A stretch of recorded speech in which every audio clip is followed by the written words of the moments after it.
Good morning, everybody. We are delighted that you could join us today. So I hope everybody is safe and you and your family are safe and well. I'm Nan McKay, in case you think, gee, she doesn't look exactly like Donna, but I am sitting in for Donna. I'm the founder of Trailblazers Impact, and I'm sitting in for your regular host, Donna Miller. So thank you very much for Donna for helping us out this morning by being in with us just a little bit. I'm also excited that Julie Castro Abrams is joining us today. We're going to be in webinar format so that we can take the program. So please introduce yourselves in chat like we usually do. And that'll provide you a chance just to get to know everybody. And we'll do that, of course, during the networking sessions that we do the fourth Friday of every month. Then you really get to have a conversation with each other. Our next networking session, by the way, is going to be on March 26th. So from now on, the cost is going to be to bring a friend with you. And the bigger this gets, the more opportunity that there is for everybody. So let's talk a little bit about what is Purse Power. Purse Power is working to help women use their massive purchasing power to drive positive change. We believe that if women who make 80% of all purchasing decisions would choose to buy from companies that actively promote women, and if we could create a funding stream for battered women's shelters in the process, we could shatter those glass ceilings and change lives. We've provided a technology platform that allows shoppers to find and buy from women-owned and women-led businesses. So let's talk a little bit about what we're doing today and what the purpose of these calls are. Purse Power began holding the Let's Share the Journey calls when the pandemic first started. And the whole idea was to connect you with each other and provide you with insights from national leaders as a way of supporting you during these difficult times. And if there's any investors or board meeting on the call today, thank you so much for being here. I think we have Jennifer Grigsby, Lou Carr, and Jean Kelly in attendance. So thank you so much for being an investor and being here. Now let's talk a little bit about how this is going to roll.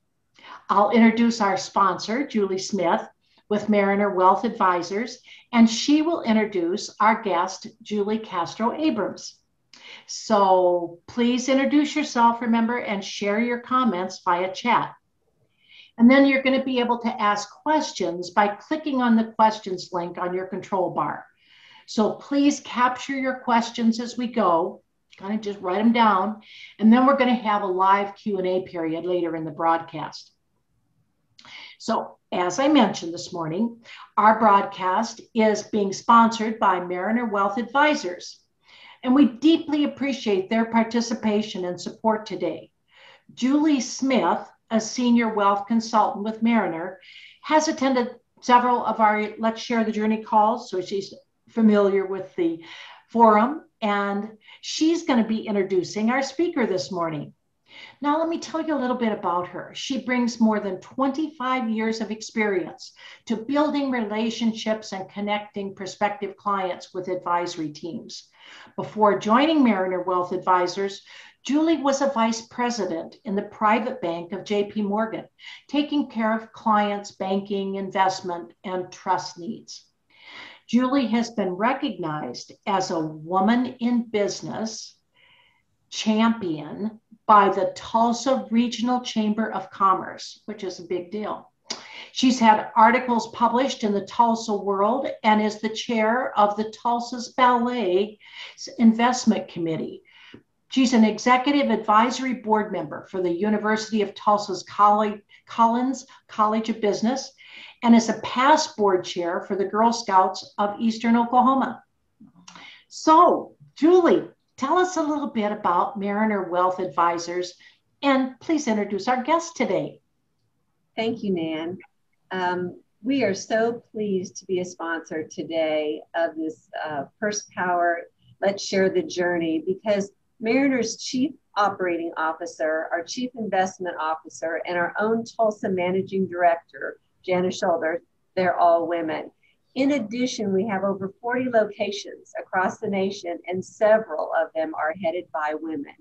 And as a whole, Mariner beats the national averages in female wealth advisors against all of our competition. So we're really proud of that. So I like to say we talk the talk and we're walking the walk every day. But what we do at Mariner is also wonderful for women because we focus on one thing. We partner with women to create financial strategies for them that work today. And then we change those strategies as women change, as they move along through their life. And what the ultimate goal is to help them identify what's important to them so that they can achieve their goals throughout their life, starting when they're younger through their retirement years. So we're committed to being here for everything that life brings their way. And with that, I'm going to talk about our speaker today, Julie Castro Abrams. I'm really excited about this because several women that I know are actually on publicly traded company boards. And so the work she's doing is really important. She heads up a movement to disrupt antiquated, unequal systems by propelling women into even greater leadership roles and increasing opportunities for all women. In addition, she's a national leader in the movement to place women on boards. Julie launched the How Women Invest Venture Fund in 2020 as a general partner to disrupt the venture landscape.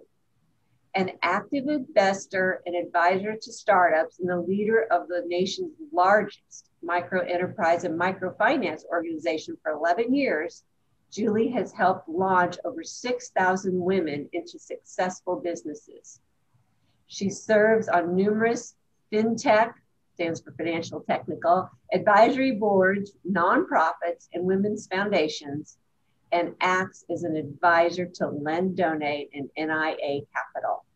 And she's won many awards, including the More Jobs Genius Award, the Morgan Stanley Innovation Award, Cisco's Innovation in Technology Award, the League of Women Voters, Women Who Could Be President Award, I like that one particularly, the Stevie Award for the Best Nonprofit Executive, and the Commission on the Status of Women's Human Rights, and is a member of the Women of Color Action Network, Leadership California, and the Marin Women's Hall of Fame. She's also been featured in 4 books, including Scrappy Women in Business, Women of Courage, and The Missing Mentor. In addition, she's been on Fast Company's video series, 30-Second MBA. And with that, I'd like to turn it back to Nan and Julie. Thank you. And thank you, Julie.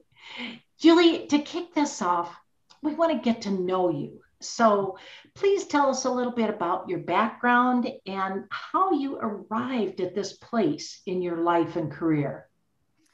Yeah, actually the very first job I had was working at a women's foundation that was just starting in Chicago.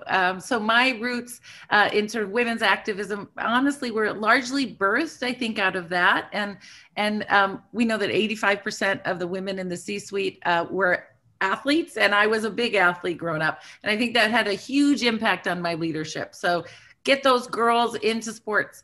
So I ran a microenterprise and microfinance organization for 11 years. And we worked with over 6,000 low-income women to help them start their own businesses.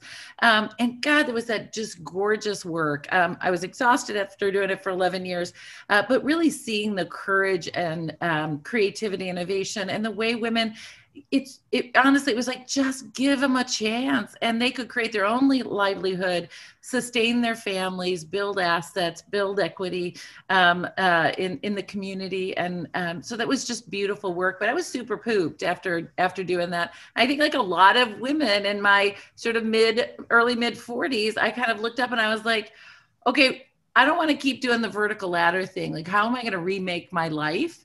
And one day someone had written a book on the neuroscience of teams. And I thought, I want to bring some great women who I'd worked with on these small business efforts together just to hear about this book and just to see them for lunch. And it was really beautiful. Women were so hungry to be together. Someone put together a LinkedIn group, and then everyone's like, when are you doing this again? And what we found is, and it's now I've seen a bunch of research that it's documented that, there comes a moment developmentally in our lives when we need other women. And a lot of us who've gotten to a point of some significant leadership success in business, we've had our heads down. We were just moving up the ladder, and we might have even had kids along the way. So you wake up at a certain point and you're like, wait, like now that things are opening up for me and I want to play in other worlds, I don't have my people around me. I don't have other women like me. I remember the day, like my daughter was 11. I just remember this so distinctly. And she said to me, Mommy, you're not like the other mothers. I was like, I'm not. And so, finding those people who get you, and frankly, some of the challenges and struggles of being a woman leader and in having to sort of both the power that has in your life and what you can do with that, but also some of the stuff you need to shore up a little bit after being beaten up for 20 years leading stuff. So we started building some programming and community, and also found that when women wanted to be together, but they also wanted to take action. And here now we have a network of 14,000 very powerful women leaders, and they all want to take action together and see change. And I'll tell you, it is a force like nobody's business. We can do so much. And that is called How Women Lead, is our organization. And let me tell you, watching these women lead is such a gift. And when you're reading Julie's bio, it was just like, well, of course she was involved with the Girl Scouts. And of course she's helped, thousands of people, build wealth. And of course she's also made sure that the office has all these women leaders inside the office. Like, that's what women leaders do. None of us are one dimensional. We all have all these things we carry with us and we care about. And if you can harness those women and all say, hey, let's band arms together and change some of the stuff that's been holding us back. That's the gift that I see in this opportunity. So what sparked your passion for helping women to get on boards? Honestly, because I was looking around thinking, okay, well, I've got all these super powerful women. What is the biggest sort of glass ceiling that we were having? And what were some of the most highly leveraged opportunities, at that moment in time? Because I think anyone who's done change making, you kind of realize there's a moment when the world's coming together and you're like, oh, now I can really get behind this because, the environment's a little warmer and softer for us to start moving forward. So, in the I would say about 2008, I think only 8% of at least one of the indexes of public company boards, only 8% of those board members are women. And that's just abysmal. And if you think about the impact of being on boards, you are absolutely impacting the economy, thousands and thousands of jobs, millions of jobs, of course. And you really, all these things that we feel so uncomfortable about that we see in the news, cultural bad behavior by companies, that's the kind of thing that as a board member, you get to have influence over. The other thing is, if we want products designed for women and we want women's needs to be met, we need to be at the table. So I didn't do anything alone. I'm just, I'm kind of a little bit of a thorn in people's side and a bit of a driver here, and getting people organized. But there are all kinds of wonderful women's organizations that started really pushing towards this equity and women on boards effort. And we were really happy to be a relatively large player in that space. And as I understand it now, that needle has moved from 8% to 26% for women on public boards. So talk a little bit about what you did. What role did you play in that movement? Yeah, if it's okay, I'll talk about the role I played, but also a little bit about the ecosystem drivers, because, I think it's always stuff everybody coming together. So, NAWBO in Southern California, the National Association of Women Business Owners, we have them everywhere, these great, fabulous women. They actually worked with Senator Hannah Beth Jackson to author initial legislation in California. Actually, the first legislation was passed and had no teeth, and it didn't change anybody's behavior. But in California, that group of women started driving towards having legislation that said, in public companies, we got to protect our public investments and the people who are investing in those public dollars, because diversity on board reduces risk dramatically for companies, and it also increases corporate performance. And so, we testified, we wrote letters, we got companies to come alongside and be supportive of that legislation. And so we played a bit of a role in that effort. We also have been really major players in making sure women know about this opportunity. They know they know the pathway, they know how to prepare, they know how to put their value proposition out there. They know how to agitate inside their companies and say, you need to have diversity on your board for the safety and health and financial results of our company.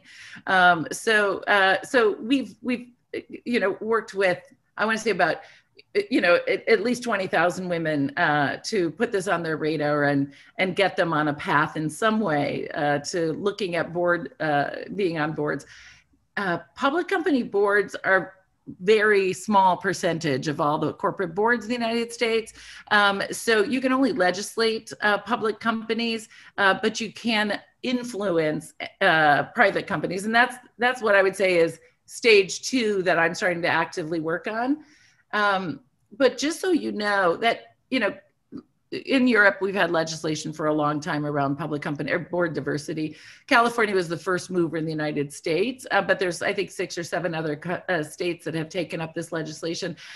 But we were lagging, actually, the asset management firms like BlackRock and State Street, and even the pension funds like CalPERS. Those folks knew that the data was saying that these investments, these massive financial institutions, very conservative financial institutions, really, those investments they were making in public companies were at risk because of groupthink and not getting diversity on those boards. And so they came out before the California legislation and said, we need to have 2 women on every board that we invest in. And if not, they were voting against the nominations and governance chair, and they've done it. So I would say, if you're interested in understanding the public company board space, actually watch the letters that come out from BlackRock and State Street, because you'll really get a sense of what they're seeing as the most critical issues impacting corporate performance. So you'll see they've had letters about cybersecurity. You now are required to have a cybersecurity expert on your board or have a very formal cybersecurity response process. You also are required to do culture audits and have a culture, talk about culture. So a lot of these things, you have to understand it's all about financial performance and risk mitigation for these major asset management firms. And so we know that corporate behavior and the leadership on those corporate boards are essential to keeping those companies performing well. Well, you've served on many boards yourself. What do you think are the advantages to even the private corporations of having women on their boards? Is there maybe a different thought process that is used? I think there's lots of different factors. And one thing I would say is product recalls happen 3 times faster when you have diversity on your board. Now, why do you think that is?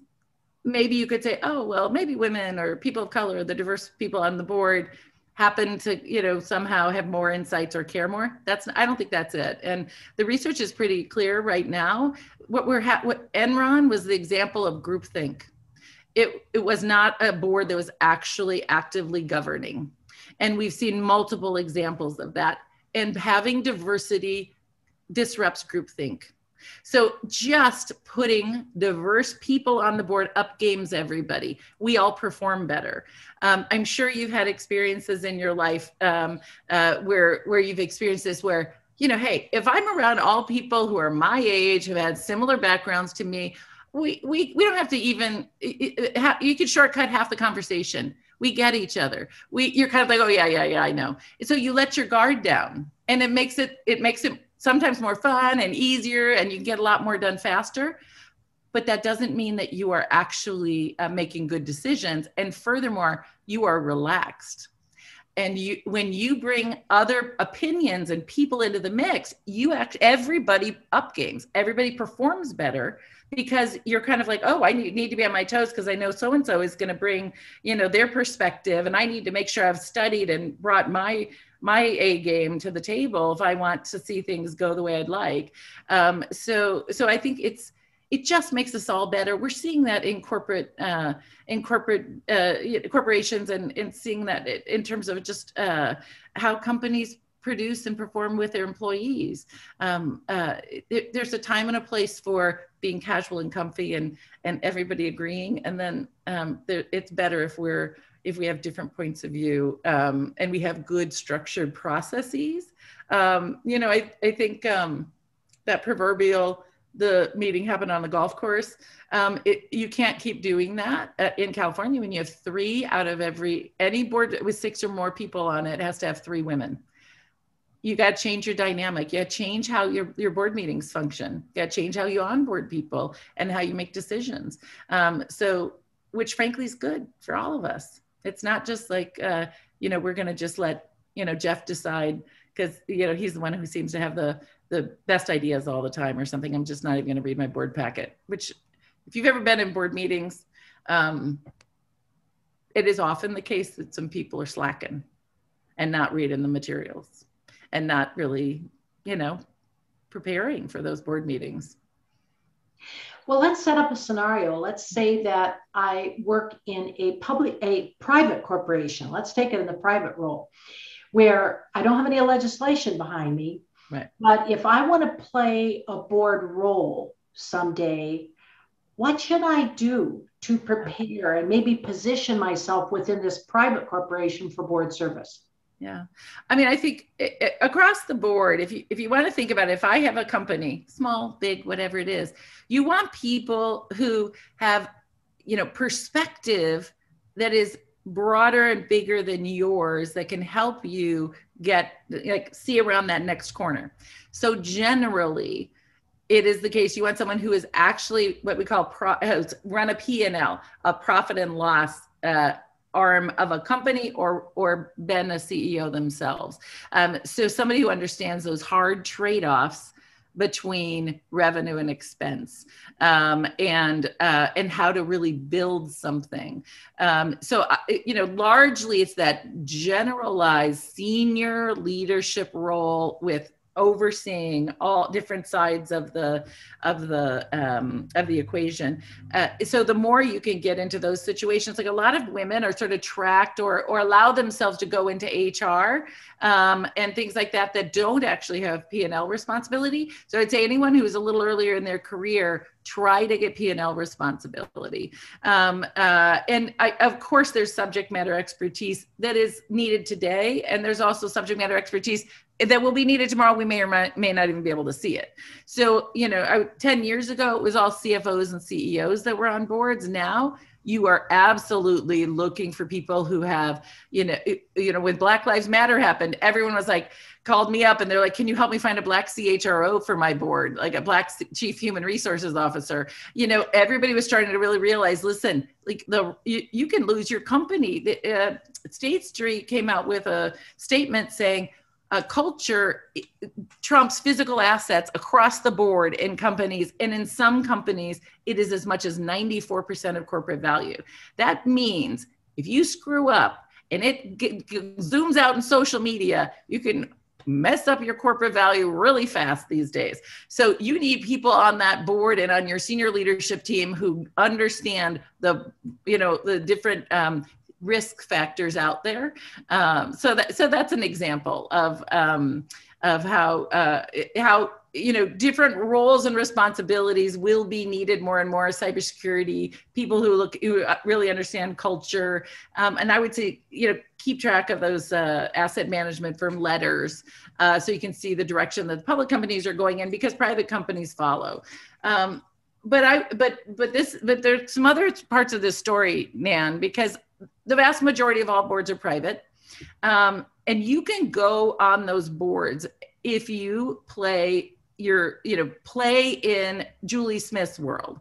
If you start really taking control of your wealth and driving that to have power and influence. Let me give you an example. Last year, we knew that the women in our network were, by definition, because of their positional leadership, were making enough money that they were meeting what's called the accredited investor definition in the United States. And those people can invest in venture funds and do angel investing in earlier stage companies. Why is this so critical?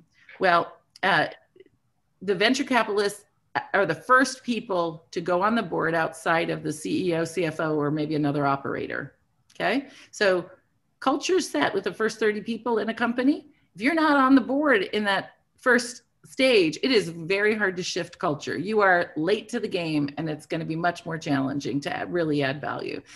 So we are not getting those first board seats because women, only 5% of us who are accredited investors are investing in venture. 30% of men do. Did you hear me?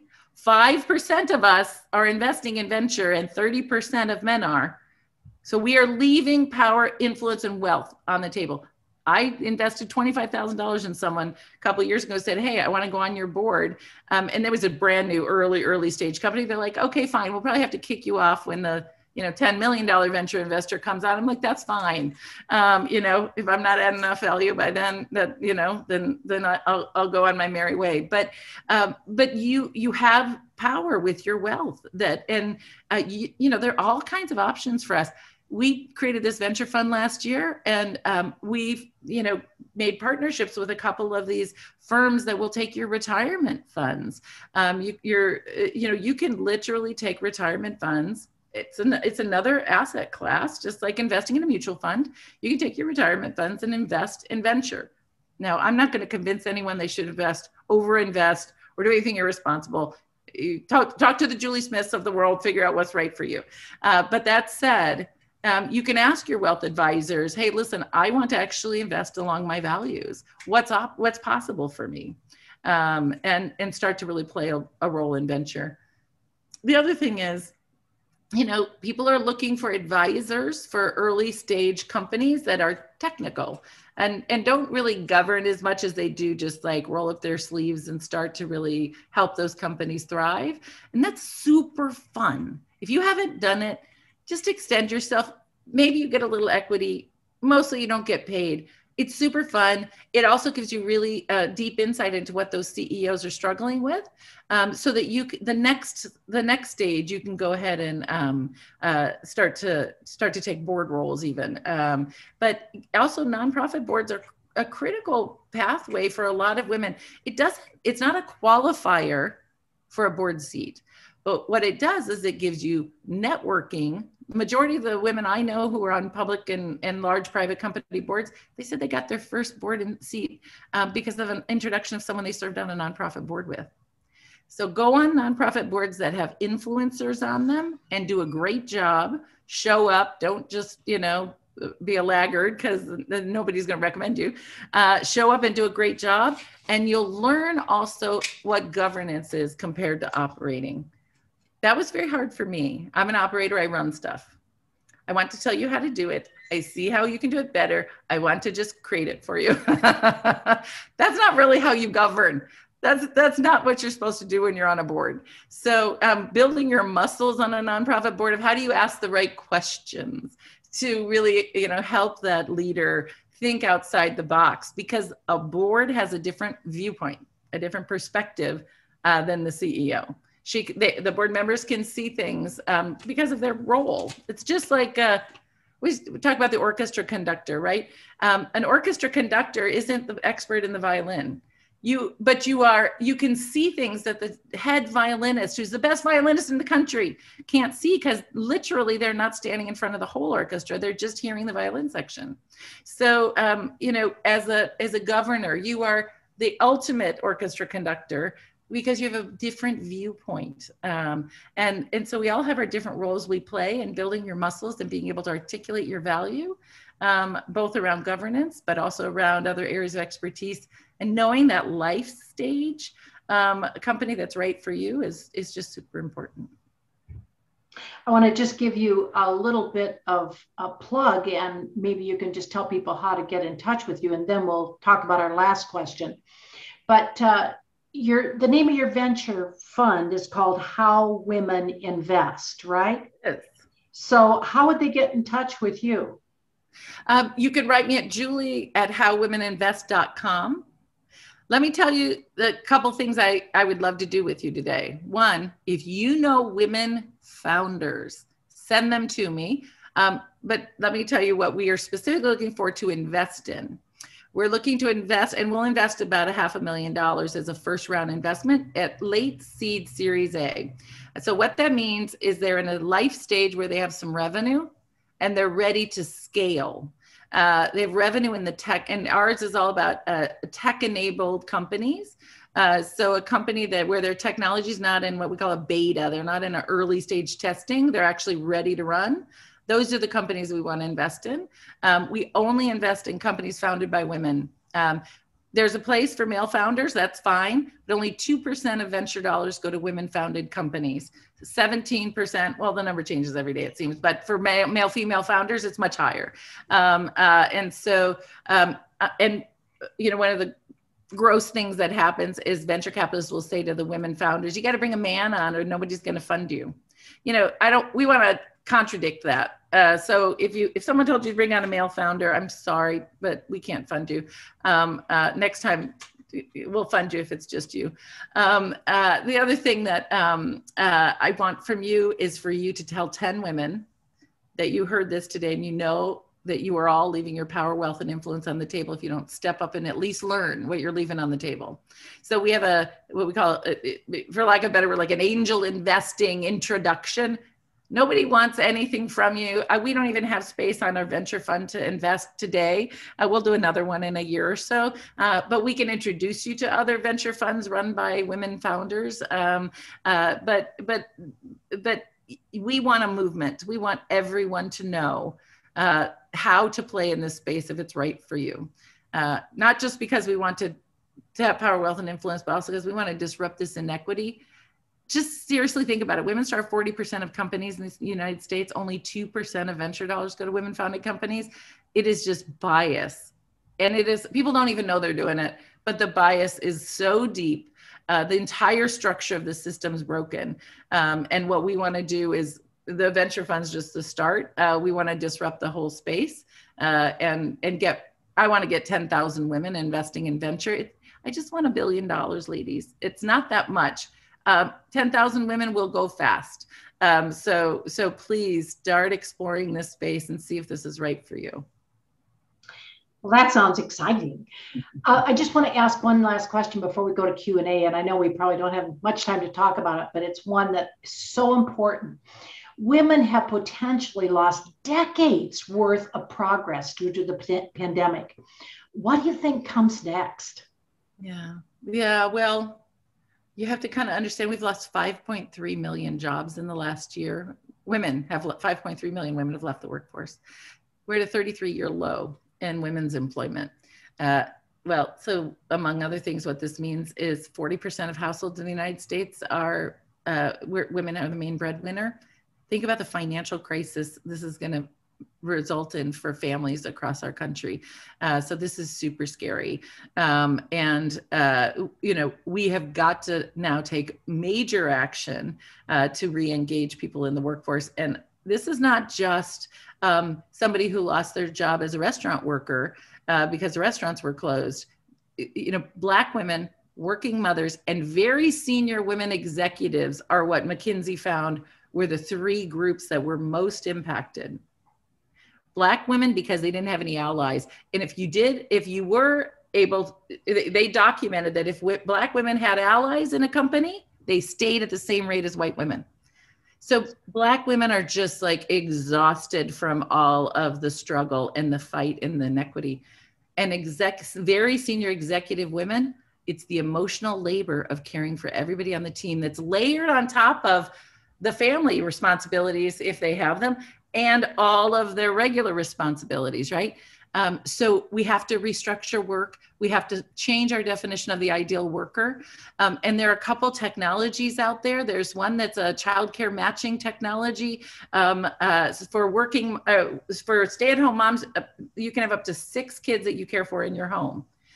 They can match with working moms, and we can do it in a large scale. That's a good example of using the shared economy to solve one of the crises that is impacting women working. We also know that that companies are losing women because they're not getting the key projects, and they're also not getting the flexible projects. And so there's a company we just invested in called Hitchworks that is a talent platform. And so talent advancement and matching platform. So you can make sure that, like, if I in my company, I need to build a website and I don't have anyone and the 3 people next to me, people will go out and hire someone externally. Well, this creates it's an AI tool that will help you find people in your company who can do that project and want to do that project. So anyway, I think there's technology options, but we have got to make work easier on families and create an environment where there's more allyship, there's more support, or we're all losing out massive talent, and the economic impact on families and women's wealth is going to be stunning. We literally just hit, in 2019, the reports are coming out, women have hit the highest rate of wealth we've ever had. And the largest growth in the most recent years is through women owning their own companies. Just imagine if those companies were venture backed. You know, if you look at the list of the 100 wealthiest people in the United States of America, it is all men or women who got money through men. It is just breathtaking to see. And those men have all built that wealth as CEOs of companies. So if we are not fueling women to build companies and really helping them, get to those big dollars, we're leaving wealth on the table for women. And we also won't move the needle on those Fortune 500 abysmal numbers of women CEOs. I don't know what it is today. Is it 4 or 6? It's like, the number of women CEOs of major corporations are tiny. Well, of course, because we're not building either the skills and reputation or even building those big companies as CEOs of startups, because we're not getting funded. It's all connected. We can fix it though. Let's just do it together. Let's just build our own venture ecosystem. Yeah. Well, it's really been enlightening to hear the kinds of things that you've had to say. Anybody have a question for Julie? Anybody got anything that they would like to have a burning question on that might be interesting to get some additional advice for free here from her? Thank you, Jane. Or the other Julie?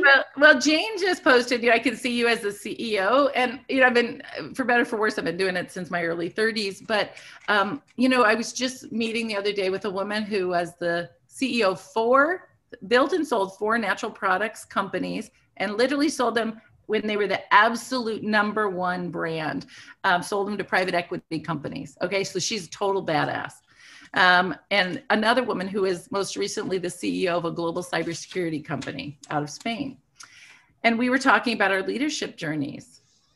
And it is really hard as women leaders. And there are a couple different parts of this, but we do not treat women leaders well. Stanford has something called the Clayman Institute. They did this study, and it's called the likability penalty.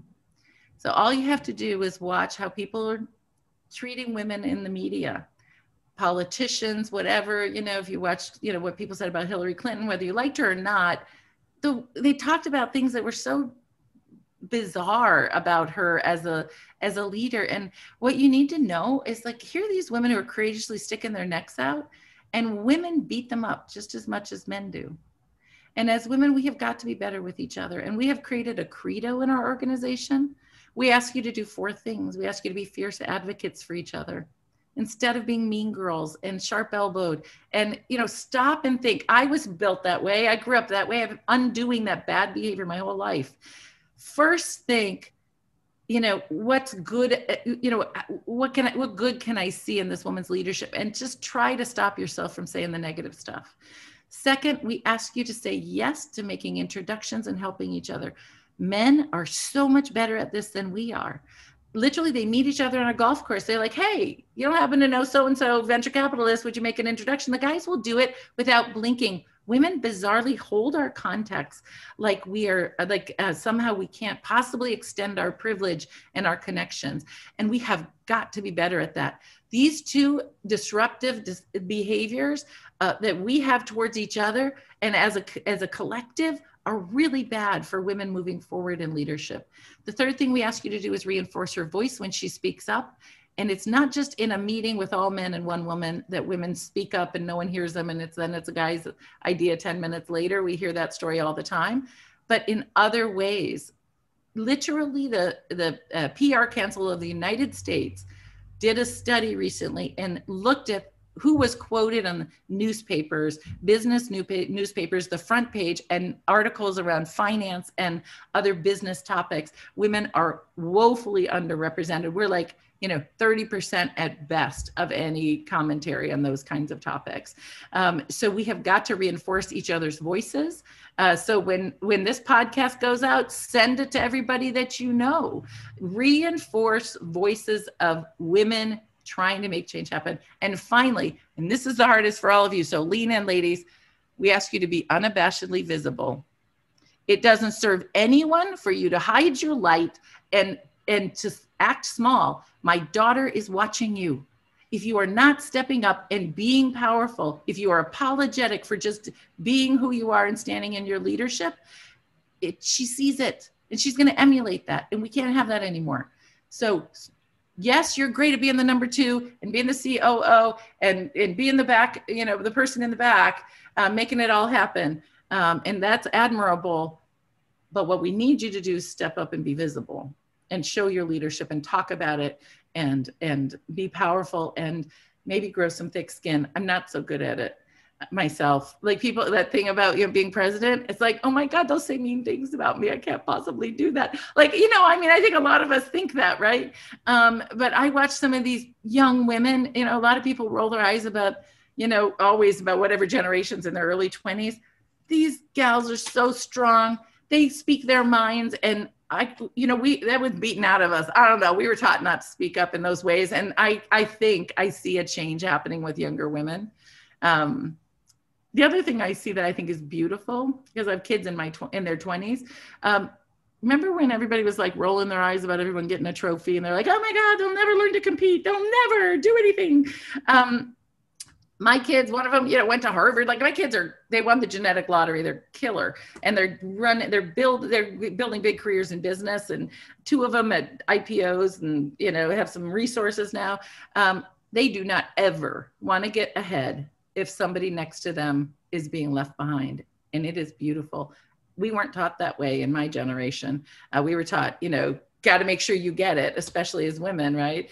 And I think maybe that's sometimes where this sharp elbowed stuff comes in. But, my son said to me, hey, they talked to me at work about, promotion, but I know this woman's worked here longer than me. I don't feel good about this. What do I do? Like, that's a beautiful first response.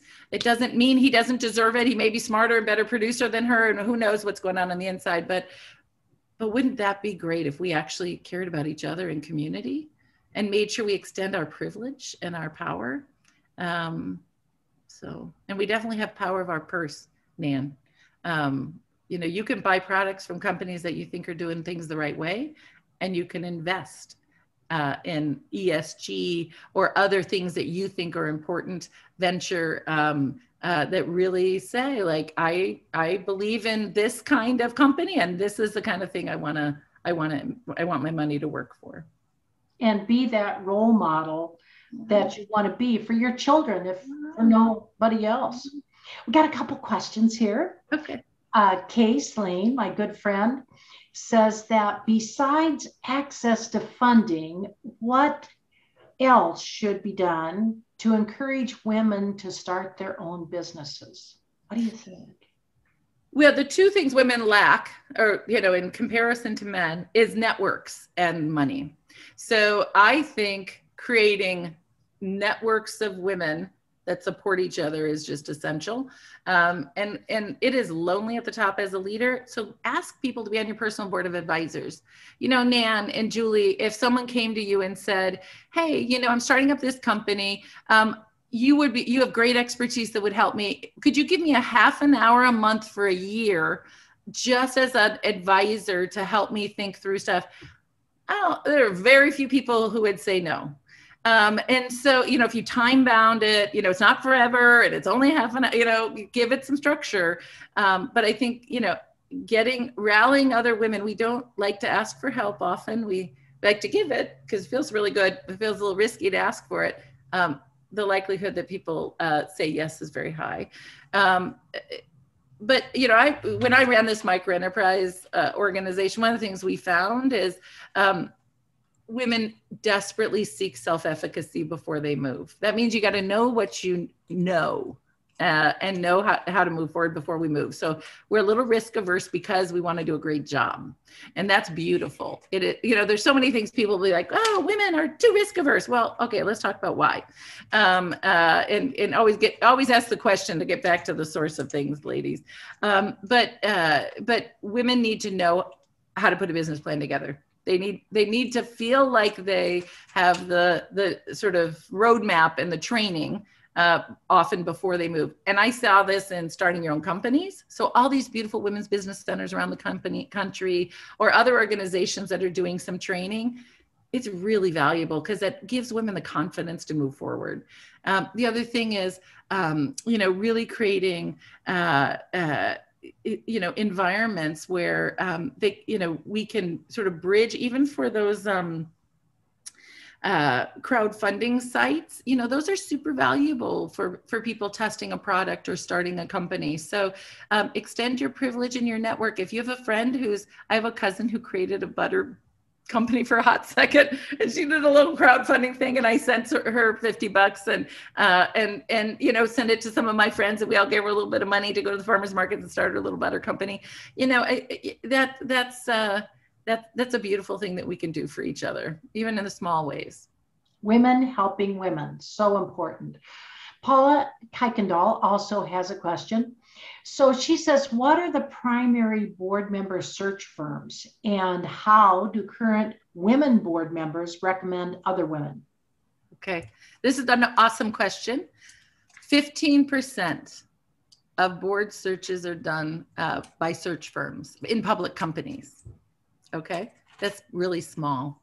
So Russell Reynolds, Spencer Stewart, there's some biggies, and a lot of you, if you're not going to go on a public company board if you haven't worked in a public company board in a senior leadership role. I'm just going to say it right now. I'm not a public company board candidate. So you certainly got to know yourself, right? But if you are that person, you should go to the people that have reached out to you for roles for that last C-suite job, and go to that search firm and ask them to introduce you to their board search practice person. But there are also some beautiful smaller firms. This is the thing, there's no list. It's not a fair matching system. It's networks. It's all networks. So we literally have a network mapping session that we do in our organization. If you really are interested in this and you need self-efficacy and just want to start the ball rolling, we have something called a board readiness training that you can sign up for. It's $750 for 4 sessions. You meet 15 board directors. It's inexpensive and high impact, and people get on the path. So we'd encourage you to think about ours, or the National Association of Corporate Directors, Stanford Women on Boards. Everybody has these. Ours is $750. Everybody else is like $10,000. So that's what I mean. It's like really inexpensive. But build out your network map. So I say to you, and so there's a friend of mine, she was at BlackRock. She was the top woman executive at all of BlackRock, very major financial institution. Couldn't go on boards while she was at BlackRock. They had a rule against it. You got to ask your company, by the way, because often they don't want you on boards. There's some conflicts or other things that they're concerned about. So she goes off the board, and she says she literally spent 30 hours a week. It was a full-time job for her for a year to get on her first board. So it is nothing to sneeze at in terms of work. And she self-proclaims to be an introvert. So this was not comfortable for her. So she had a very good system. She had a spreadsheet, and she had all these people who she knew were either on boards or playing in the space or might know about opportunities. And she contacted those people every month. And I was one of those people. And so she kept me she was top of mind for me. So anytime something, that would require her expertise came to me, I thought of her. And so I think it's just super critical for all of us to think about, who are if we're really ready for this, who are the people I've built relationships with? People who've worked for me, people I've worked for, any venture capitalists I've worked with, and any of the companies I've been involved with. The service providers, more and more lawyers and accountants that are service providers for major institutions are being asked to make recommendations. And then of course, the chief CFOs and CHROs of companies are often involved in those searches. It's never one size fits all though. I'm sorry, there's not a completely just do this one thing. You'll be on the list and you'll always get the board. You'll automatically get a board seat. No one's gonna come knock on your door, I'm afraid. You gotta do the work. There's something called the board list, which is a great place to post your information. And sometimes I just don't know that's not a strategy in of itself. It's part of the thing to tick off one of the things on your list. Send me your board bio. So I have you in my database. I just got a couple of maybe quick things that I'd like to ask.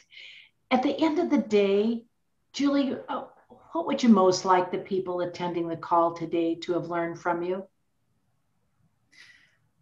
I hope that you remember some of the things I said about our credo, and that you ask you just put it out there and say, hey, let's all in this meeting or in our organization, let's all work, with this kind of framework and be better with each other so that women can move forward more powerfully with more support. And then also, really consider, can you step up into your power, wealth, and influence? And I think we all seek self-efficacy. So go to an angel investing class or start doing some research and learning about it. If you want to go on a board, same thing. All of these things we want to achieve. There are pathways out there for you. Assert what you want to do and get out there and do it. And then tell everyone you know that they need to start investing.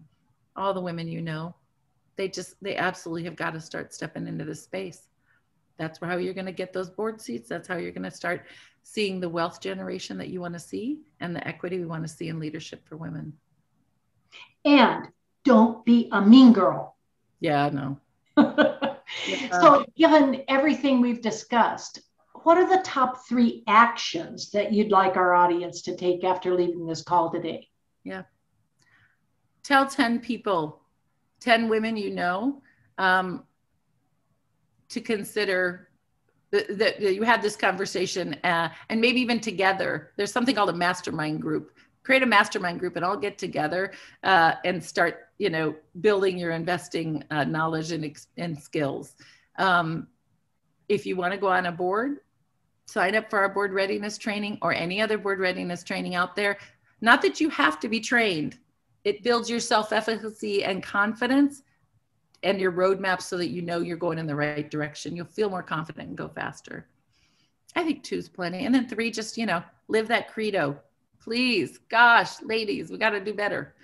We have to be better with each other, make introductions, elevate her voice, be fierce advocates for each other, and be unabashedly visible. We need you to step into leadership in a powerful way. We want to see all kinds of leaders, not just the couple that show up on the front page. The Julie in Purple, do you have any last thoughts that you would like to give? Well, I think Julie really hit the nail on the head when she talked about being financially empowered, because you can have all the skills in the world, but that last piece that you really need is the financial empowerment. And I'm just so proud to say that that is our passion here. Financially empowering women, whether they're single women, divorced women, widowed women, or even married women, and even helping couples find that financial empowerment and finding a way to build that together. So I'm just so excited that we were asked to be a sponsor of this because it's a cause that's near and dear to our heart. And we have a women's networking group through Mariner that's open to anyone. It's called Women Helping Women, which you mentioned earlier.